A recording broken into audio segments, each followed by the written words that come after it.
Hello friends, आपका स्वागत है हमारे यूट्यूब चैनल ज्ञान अलर्ट में। दोस्तों, आज का जो वीडियो है वो आरसीआईटी का चैप्टर नंबर 7 है, जो कि खाली हमने इसके अंदर आपके सामने इम्पॉर्टेंट टॉपिक्स को ही कवर किया है। अगर आपको हमारे वीडियो के अंदर कोई भी प्रॉब्लम होती है तो आप कमेंट कर सकते हैं कमेंट बॉक्स के अंदर, हम आपको जल्द से जल्द रिप्लाई देंगे। अगर आपको वीडियो अच्छा लगता है तो आप हमें ज़रूर से एक लाइक कीजिए इस वीडियो के ऊपर, और हमारे चैनल पे अगर आप नए हैं तो हमारे चैनल को सब्सक्राइब कर लें, क्योंकि हमारे चैनल के ऊपर आपको आरसीआईटी से संबंधित सभी जानकारी दी जाती है। नेक्स्ट अब जो वीडियो आने वाले हैं वो आरसीआईटी के प्रैक्टिकल्स जो भी आपको सीखना चाहते हैं उसके ऊपर भी जल्द से जल्द अब हमारे चैनल के ऊपर वीडियोस भी आएंगे। तो आप ज़रूर से हमारे चैनल को सब्सक्राइब कर लें, और चलिए आगे हम स्टार्ट करते हैं। आज का जो चैप्टर है चैप्टर नंबर 7, राजस्थान के नागरिकों के लिए डिजिटल सेवाएं। चलिए स्टार्ट करते हैं आज का चैप्टर नंबर 7, राजस्थान के नागरिकों के लिए डिजिटल सेवाएं, जो कि आपको इस चैप्टर नंबर 7 के अंदर देखने को मिलेगी। तो सबसे पहले स्टार्ट करते हैं राजस्थान में ई गवर्नेंस। तो ई गवर्नेंस का मतलब क्या होता है? तो ई गवर्नेंस का मतलब होता है कि सरकारी सेवाओं को नागरिकों तक पहुंचाना, जो कि ई गवर्नेंस का एक महत्वपूर्ण काम होता है।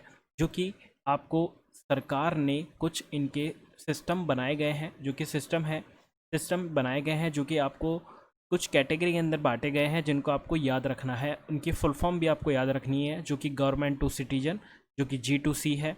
ऐसे ही गवर्नमेंट टू बिजनेस है जिसका नाम है G2B। ऐसे गवर्नमेंट टू एम्प्लॉय जिसको G2E बोलेंगे।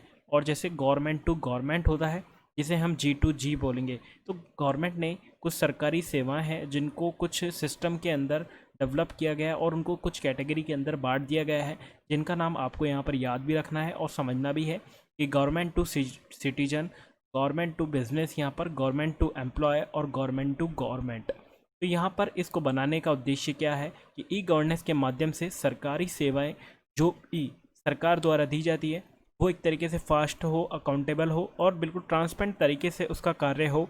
इसका निर्माण ई गवर्नेंस के लिए इसलिए किया गया कि जो भी सेवाएं हैं नागरिकों तक जो पहुंचाई जा रही है वो एकदम फास्ट तरीके से और ट्रांसपेरेंट तरीके से पहुंचाई जाए। अब इसमें बता रखा है ई गवर्नेंस राजस्थान के प्रशासन और प्रशासनिक सुधार एजेंडे को तैयार किया गया है, जो कि आपको यहाँ पर बता भी रखा है कि एक फ्रेमवर्क है, एक आर्किटेक्चर बना रखा है, जो कि अपनी सभी चीज़ को शेयर करके मानक आधारित अंतर संचालनीयता और नागरिकों को सरकार का एक सीमलेस व्यू यानी निर्बाध रूप पेश किया जाता है, जो कि राजस्थान सूचना प्रौद्योगिकी और संचार की विशाल क्षमता को पहचानता है। अब यहाँ पर आपको नीचे इनके कुछ पॉइंट दे रखे हैं जो कि इंपॉर्टेंट है कि निम्नलिखित ई गवर्नेंस के प्रमुख लाभ कौन कौन से हैं। तो नागरिकों के लिए सूचना और गुणवत्ता सेवाओं तक बेहतर पहुँच करना। इट मीन्स यहाँ पर दे रखा है कि ई गवर्नेंस का मुख्य उद्देश्य यह है कि नागरिकों को वह सभी सेवाएं प्रदान करना जहाँ से नागरिक का जन्म हुआ है और मृत्यु हुआ है, जब तक का जो सभी सेवाएं जो नागरिकों को ज़रूरत है वो ई गवर्नेंस के द्वारा प्रोवाइड की जा रही है। सरकार में सादगी और कार्यक्षमता व जवाबदेही ही हो।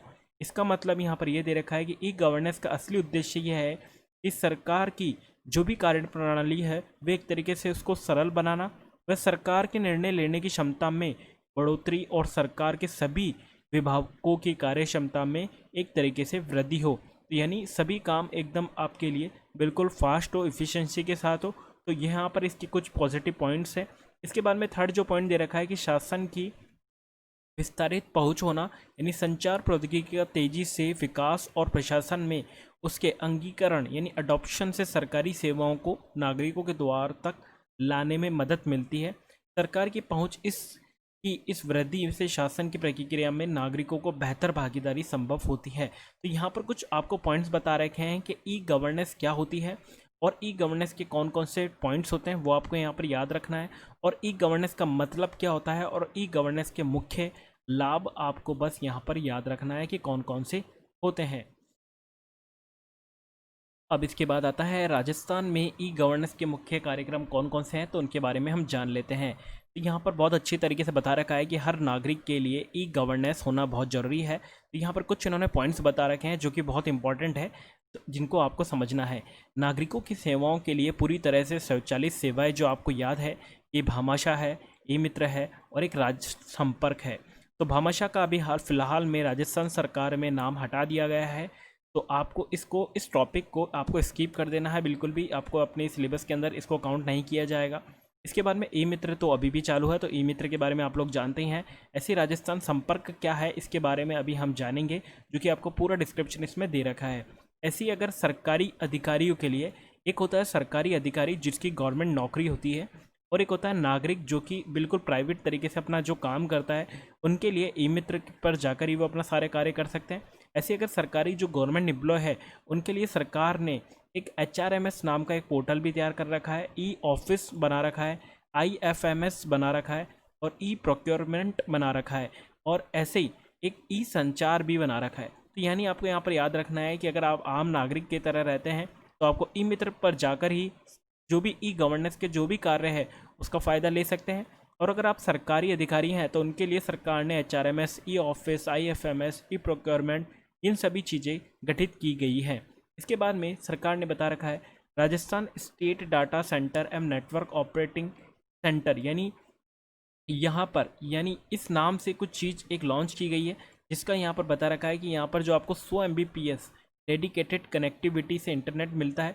200 से अधिक वेबसाइट, पोर्टल और एप्लीकेशन की होस्टिंग इसके ऊपर अवेलेबल है, जिसका नाम इन्होंने Rajasthan state data centre and networking operating centre दिया गया है। इसके बाद में नेक्स्ट एक पॉइंट आता है राजमेघ, जिसके ऊपर भी क्वेश्चन एग्जाम के अंदर आ रखा है कि राजमेघ क्या होता है। तो राजमेघ आपका दी राजस्थान क्लाउड होता है, जो कि एक SaaS यानी software as a service PaaS platform as a platform के रूप में यहाँ पर दिया गया है, जो कि एक राजस्थान का क्लाउड होता है, जो कि एक ऑनलाइन अपनी स्टोरेज करके रखता है, जिसके राजस्थान मेघ के नाम से यहाँ पर राजस्थान सरकार ने डेवलप किया गया है। इसके बाद में आता है राजनेट, जिसका काम क्या होता है, ये राजस्थान का एक नेटवर्क है जिसके ऊपर जैसे कि ग्राम पंचायत स्तर पर लैन, स्वान, broadband, over the air, satellite के माध्यम से एक सहज संपर्क की जो कनेक्टिविटी, जिनका नाम दिया है कनेक्टिविटी हम कैसे करें ग्राम पंचायत तक, तो उसका नाम इन्होंने राजनेट दिया गया है। इससे ऊपर जो राजमेघ था वो एक क्लाउड स्टोरेज के ऊपर बेस है। इसके ऊपर डेटा सेंटर है जो कि आपको 100 MBPS डेडिकेटेड कनेक्टिविटी और वेबसाइट पोर्टल आपको प्रोवाइड कराता है। इसके बाद में नेक्स्ट एक पॉइंट आता है राजधारा, जो कि आपका एक GISS TSS यानी राजस्थान धारा का मतलब जो होता है वो आपको सभी सरकारी विभागों और संगठनों द्वारा शेयर किया गया एक राजस्थान के लिए एक भौगोलिक सूचना प्रणाली व्यवस्था होता है, जो कि एक सीमलेस जोग्राफिक इंफॉर्मेशन सिस्टम होता है। इसकी एक एप्लीकेशन भी है जिसे आप डाउनलोड कर सकते हैं, और जो भी आपके आसपास में जो भी आपके सरकारी विभाग संगठन है उनकी जानकारी आप हासिल कर सकते हैं। इसके बाद में आता है राज्य सेवा द्वार, जो कि आपके सभी राज्यों के लिए संपर्क स्थापित करने वाला सभी राष्ट्रीय, राज्य और निजी एप्लीकेशन सिस्टम को एक और इंटीग्रेटेड करने वाला गेटवे होता है, जिसका नाम इन्होंने राजस्थान सेवा द्वार दे रखा है। इसके बाद में नेक्स्ट आता है राजस्थान एकल साइन ऑन और पोर्टल, जिसके बारे में आप लोग जानते हैं, जिसे हम बोलते हैं शॉर्ट में SSOID। यानी SSOID एक व्यक्ति, एक पहचान राज्य के हर नागरिक के लिए मैप किए गए डेटा सेट और दस्तावेज होता है। इसके बारे में आप लोग जानते हैं कि SSOID क्या होती है। इसके बाद में आता है राज ई वॉल्ट, जो कि एक वॉल्ट की तरह काम करता है, जिसके सेवा पर लेने पर दस्तावेजों और हल्फनामों की कोई ज़रूरत नहीं होती है। राज ई वॉल्ट के ऊपर आप अपना कोई भी डॉक्यूमेंट्स जो होते हैं उसको स्कैन करके उनको डॉक्यूमेंट को वेरीफाई करा सकते हैं, जो कि आप राज ई वॉल्ट के जरिए कर सकते हैं, जिसे हम end to end document management system भी बोल सकते हैं। इसके बाद में नेक्स्ट आता है राज ई साइन, जो कि कस्टमाइज QR और फोटो सक्षम डिजिटल हस्ताक्षर प्रणाली के काम में यहाँ पर आता है। इसके बाद में आता है राज AEM, जो कि एंटरप्राइज वेब कंटेंट प्रबंधन प्लेटफॉर्म के तौर पे होता है। ऐसे आता है RAAS, जो कि GPS मॉनिटरिंग और बायोमेट्रिक उपस्थित प्रणाली के काम में आता है। ये जो टेबल आपको दे रखी है और जो अभी हमने आपको टेबल के बारे में बताया, ये सभी जो सेवाएं हैं जो कि ई गवर्नेंस राजस्थान सरकार द्वारा दी जा रही है, जिनका शॉर्ट डिस्क्रिप्शन आपको यहाँ पर समरी के तौर पर दे रखा है। अभी जो भी आप चैप्टर स्टार्ट करेंगे, जो भी चैप्टर के अंदर होगा, तो इनके बारे में विस्तृत जानकारी आपको देखने को मिलेगी। तो अब आइए चलिए स्टार्ट करते हैं। सबसे पहले हम ई मित्र के बारे में जान लेते हैं कि ई मित्र क्या होता है। तो ई मित्र के बारे में ज़्यादा जानकारी तो आपको लोगों को पता ही है कि ई मित्र क्या होता है। तो ई मित्र राजस्थान सरकार ने वर्ष 2004 में स्टार्ट किया गया था, जो कि ई गवर्नेंस के लिए ई मित्र प्लेटफॉर्म की स्थापना की थी। अब इसके अंदर हम जो इंपॉर्टेंट चीज़ें हैं खाली वही डिस्कस करेंगे, तो वो आपको ध्यान रखनी है। वर्तमान में राज्य के सभी जिलों के ग्रामीण और शहरी क्षेत्रों में ई मित्र के माध्यम से 250 से अधिक G2C यानी गवर्नमेंट टू कंज्यूमर और बिजनेस टू कंज्यूमर सेवाएं उपलब्ध कराई जा रही है। यहाँ पर ये इम्पॉर्टेंट है, आपको याद रखना है कि ई मित्र G2C और B2C सेवाएं उपलब्ध कराता है। और ई मित्र कियोस्क सार्वजनिक निजी भागीदारी पब्लिक प्राइवेट पार्टनरशिप मॉडल पर चलाए जा रहे हैं, यानी हर कोई इसको चलाने में सक्षम है। ई मित्र को शुरू करने के उद्देश्य क्या है कि नागरिकों को विभिन्न सरकारी और निजी संगठनों की सेवाएं मिल जाए, महिलाओं को व्यावसायिक अपॉर्चुनिटी मिल सके, जमीनी स्तर पर लोगों के रोजगार का अवसर मिल सके, सेवाओं को समयबद्ध वितरण सुनिश्चित करना, किसी भी समय कहीं भी सेवा पर ई मित्र प्लेटफॉर्म पर आप उपलब्ध है ताकि आप उससे आपके पैसे एवं समय की बचत हो सके। इसके बाद में नेक्स्ट दे रखा है एसओसो के माध्यम से सेवाओं की सूची, कि आप अगर एसओसो आईडी बनाते हैं तो उसके ऊपर आप क्या क्या चीज़ों का फ़ायदा उठा सकते हैं। सबसे पहले उन्होंने दे रखा है गवर्नमेंट टू कस्टमर, यानी आप डायरेक्ट क्या क्या मतलब गवर्नमेंट से क्या क्या कर सकते हैं। तो देखिए, वाणिज्य कर विभाग आरटीएस सेवाओं के ऑनलाइन जमा और शुल्क जमा करा सकते हैं। जयपुर विकास प्राधिकरण, यानी आप ऑनलाइन आवेदन का पत्र और फीस जमा करा सकते हैं। मनरेगा का कोई भी नया पंजीकरण, नौकरी जो भी कार्ड है वो बना सकते हैं। नगर निगम में अगर कोई भी शुल्क देना हो तो वो भी आप दे सकते हैं। पंचायती राज डिजिटल हस्ताक्षरता जो भी आपको करना हो वो आप कर सकते हैं। तो ये सभी जो कैटेगरीज जो मैंने अभी आपको बताई है, जो यहाँ पर दे रखी है, वह सभी आपकी गवर्नमेंट टू कस्टमर आती है। यहाँ पर आपको ये ध्यान रखना है। अब आता है बिजनेस टू कस्टमर, कि हम कैसे पहचानें कि बिजनेस टू कस्टमर। तो एयरटेल, आइडिया, वोडाफोन, MTS का बिल भुगतान अगर आप करते हैं तो वह एक बिज़नेस पे आप करते हैं, यानी अगर आपको कोई भी पेमेंट, बिल, रिचार्ज वगैरह करना हो तो वह आप बिज़नेस के तौर पर उस कंपनी को करते हैं, क्योंकि वो गवर्नमेंट नहीं है। एयरटेल, आइडिया, वोडाफोन ये एक प्राइवेट बिजनेस कंपनीज़ हैं। अब आपको दे रखा है यहाँ पर ICICI कोई भी लाइफ इंश्योरेंस जमा करा सकते हैं, LIC का प्रीमियम भुगतान कर सकते हैं, प्रीपेड मोबाइल रिचार्ज वगैरह, DTH रिचार्ज, अमेज़न ऑनलाइन बाज़ार, डॉक्टर सेवाओं का, LED बल्ब का वितरण, ये सभी चीज़ें जो है वो आपकी बिज़नेस टू कस्टमर के अंतर्गत आती है। तो आपको यहाँ पर ये ध्यान रखना है कि बिज़नेस से कस्टमर का क्या लिंक होता है। इसके बाद में नेक्स्ट आता है फ्रॉम होम। एक नागरिक अपने SSO ID पर लॉगिन कर राज्य सरकार द्वारा नागरिकों के लिए ई मित्र पर उपलब्ध विभिन्न सेवाओं का लाभ उठा सकता है। इसके बारे में हम जान चुके हैं, जो कि आपको SSO पोर्टल पर आपको यहाँ पर जानकारी मिल जाती है। इसके बाद में आता है राजस्थान संपर्क। अभी इसके बारे में हमने डिस्कस करा था कि राजस्थान संपर्क क्या होती है, तो इसके बारे में पूरी की पूरी जानकारी आपको अब मिल जाएगी। तो राजस्थान संपर्क ऐप एक इम्पॉर्टेंट टॉपिक है यहाँ पर, जो कि आपको यहाँ पर बस आपको यह दिखना है कि राजस्थान संपर्क एक शिकायत निवारण के काम में आता है, जिसके ज़रिए हम गवर्नमेंट में अगर कोई भी आपको दिक्कत होती है तो आप यहाँ पर राजस्थान संपर्क के जरिए आप कोई भी शिकायत का निवारण भी कर सकते हैं। और ये एक पारदर्शी तरीके से होता है, ताकि ये एक सेंट्रलाइज सिस्टम है जिसमें आप नागरिक को कॉल सेंटर, वेब पोर्टल और वीडियो संपर्क सुविधा के माध्यम से अपनी शिकायत का समाधान आप प्राप्त भी कर सकते हैं। यानी सरकार ने एक ऐसा सिस्टम बना रखा है, बिल्कुल एकदम स्टेप बाय स्टेप, जिसकी जानकारी आपको बिल्कुल मिल जाती है।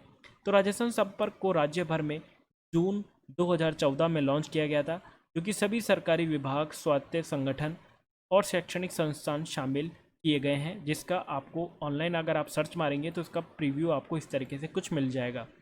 इसके बाद में यहाँ पर दे रखा है कि इसका उद्देश्य क्या है।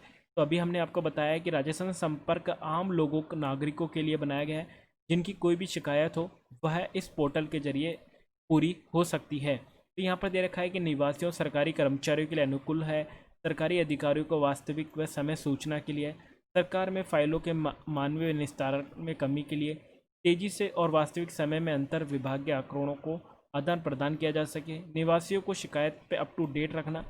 अब यहाँ सभी इसके पॉइंट्स हैं जो कि आप पढ़ सकते हैं।